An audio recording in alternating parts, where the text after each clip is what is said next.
My name is Dr. Schmeider. I am a faculty at Temple University and a vascular surgeon in practice for some 30 years.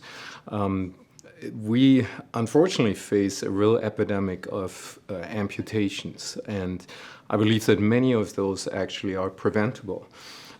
We are here today to start steps to identify patients in whom those amputations could be preventable, and performing an Ankle-Brachial Index is probably one of the most important first steps.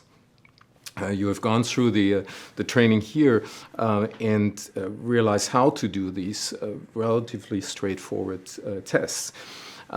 We identify patients who have abnormal values, and those can be either values below a certain number, or they can be exceeding those numbers, particularly when you have a patient with diabetes and very stiff, very non-compressible vessels. And those patients should be referred back to a primary care physician or to a vascular specialist.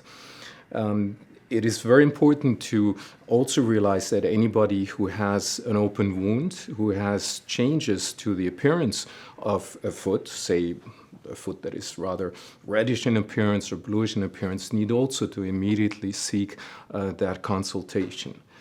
I think if we start at that point and identify those patients and immediately screen them and get them to proper care, that we can make a real difference. The patient groups that are mostly affected and that we're looking for are certainly patients with diabetes, and those are probably the patients at highest risk for amputations, but also folks that have high blood pressure, that have been smoking for a long time, and just folks that have generally pain when they walk, pain even when they sit. Now, once a patient is identified, more testing may be needed. Testing that involves a specific anatomic description and identification of the exact location of the problem.